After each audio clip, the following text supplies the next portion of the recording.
अस्सलाम वालेकुम class. Today's our topic is about class Ophiuroidea. इस क्लास के अंदर हमारे पास बास्केट स्टार्स और ब्रिटल स्टार्स होते हैं। और नंबर ऑफ स्पीशीज़ इनके अंदर 2000 होती हैं। इनकी बॉडी स्मॉल होती है और ये रॉक्स और कोरल्स के दरारों में रहते हैं, या फिर ये क्या करते हैं, एलजी के साथ अटैच फॉर्म में रहते हैं। क्योंकि ये इतने ज़्यादा एक्सपोज नहीं होते, इस वजह से ये ग्रुप लेस इंपॉर्टेंट होता है। अब क्लास हम इनकी आर्म्स की बात करते हैं। इनकी आर्म्स जो सी हैं वो लॉन्ग होती हैं और सेंट्रल डिस्क से के साथ कनेक्टेड होती हैं। ये पेंटागोनल शेप होती है। अब पेंटागोनल शेप हमारे पास कौन सी होती है, यानी कि इनकी आर्म्स जो सी होती हैं वो टोटल 5 होती हैं। यानी कि पेंटागोनल शेप यानी कि टोटली जो सा उसका स्ट्रक्चर होता है उसमें 5 आर्म्स प्रेजेंट होती हैं। नेक्स्ट क्लास हम लोग बात करते हैं वाटर वेस्कुलर सिस्टम की।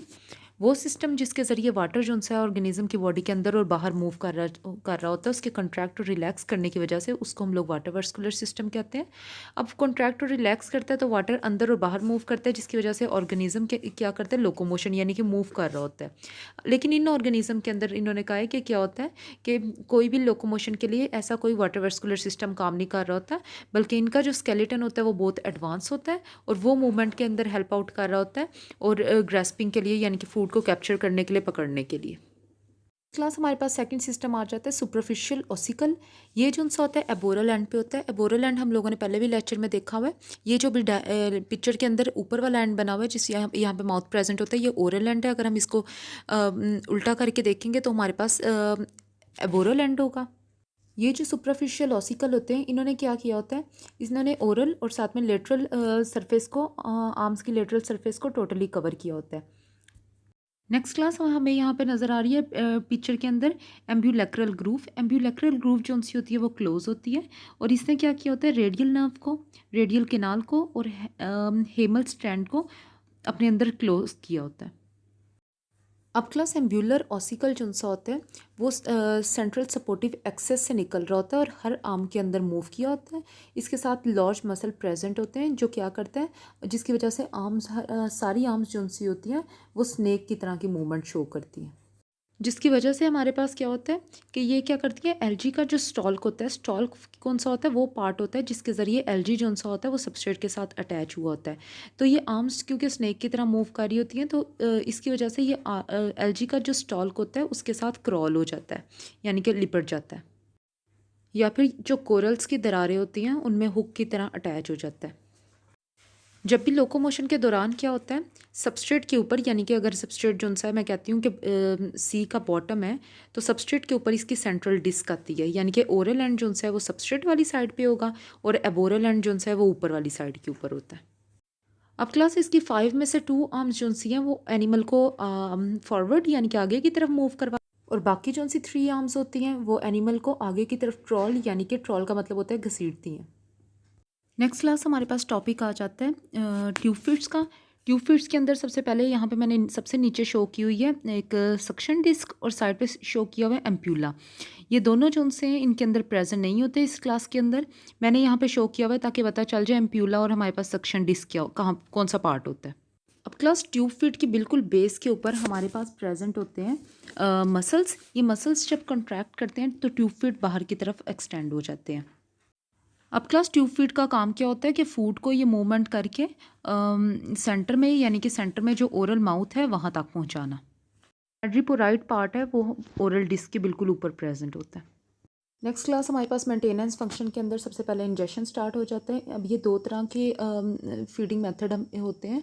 नंबर 1 प्रीडेटर्स होते हैं। प्रीडेटर जो क्या करते हैं, स्मॉल एनिमल्स के ऊपर यानी कि प्री के ऊपर फीड करते हैं। स्कैवेंजर्स वो होते हैं जो डिके मैटर के ऊपर फीड करते हैं। अब हमारे पास इन्होंने कहा इसकी जो इस काम के लिए क्या यूज़ करते हैं, ये अपने आर्म्स और ट्यूब फीट यूज़ करते हैं वाटर के अंदर स्वीपिंग मूवमेंट यानी कि क्रिएट करते हैं, जिसकी वजह से जो प्री होता है प्रीडेटर के अंदर और स्कैवेंजर्स के अंदर डेड मैटर होता है, वो पानी के साथ साथ मूवमेंट करते हुए इनकी तरफ आते हैं और ये क्या करते हैं, उनको ट्रांसफ़र करते हैं माउथ के अंदर। इनमें से कुछ जो उनसे होते हैं, नेक्स्ट हमारे पास थर्ड आ जाते हैं, वो फिल्टर फीडर्स होते हैं। अब फिल्टर फीडर क्या काम करते हैं, अब फ़िल्टर फीडर हमारे पास क्या होते हैं, यानी कि ये क्या करते हैं, वाटर के अंदर से ऑर्गेनिज़म को निकालते हैं, इस वजह से इनको फ़िल्टर फीडिंग कहते हैं, यानी कि फ़िल्टर करके ऑर्गेनिज़म को फीड करते हैं। अब ये क्या काम करेंगे, इनकी जो ट्यूब फीट होते हैं उनके ऊपर म्यूकस लेयर होता है। म्यूकस लेयर जो सी होती है उसकी वजह से क्या होते हैं, ये थोड़े स्टिकी हो जाते हैं, चिपचिपी होते हैं ट्यूब फीट जो से होते हैं।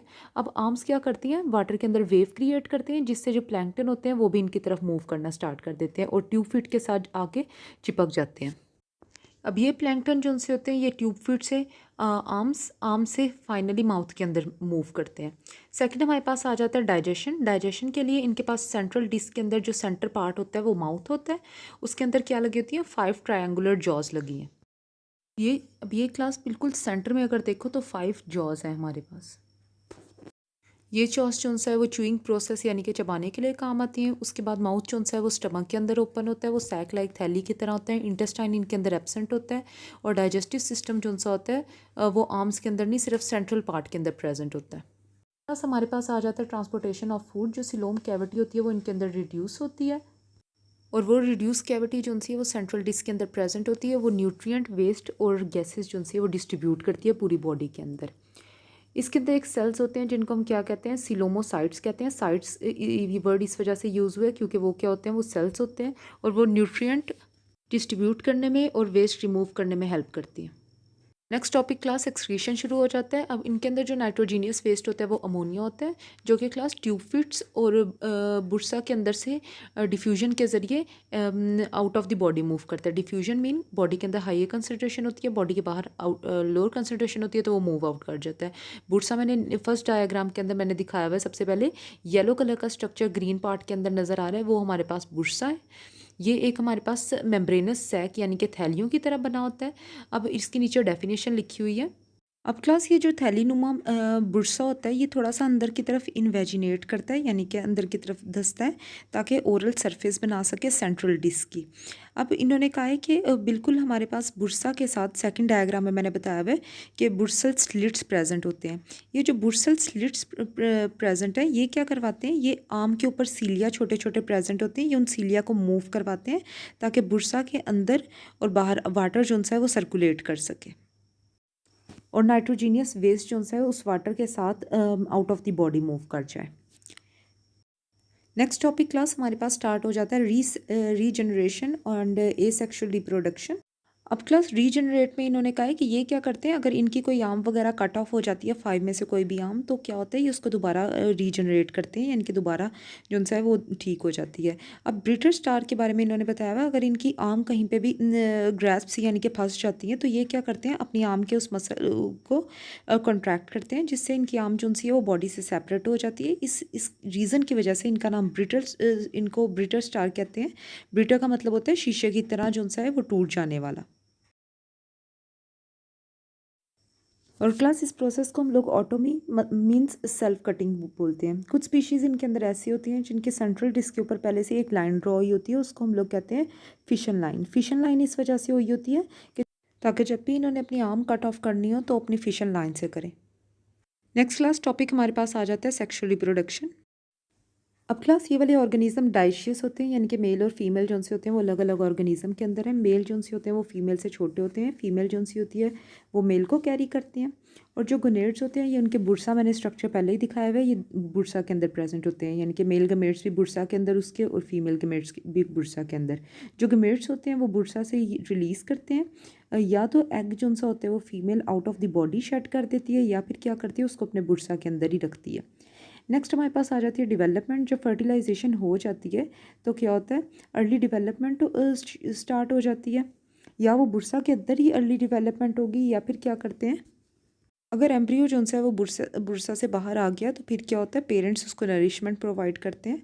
एम्ब्रियो जो है वो लार्वा के अंदर चेंज होता है, जिसे हम क्या कहते हैं, ऑफियोप्लोटियस। ये प्लैंक्टन्स होते हैं यानी कि फ्लोट कर सकते हैं। इनके ऊपर, इनकी आर्म्स के ऊपर सिलियरी बैंड्स प्रेजेंट होते हैं, यानी कि सीलिया प्रेजेंट होता है, वो उनको हेल्प आउट करता है फीडिंग के अंदर।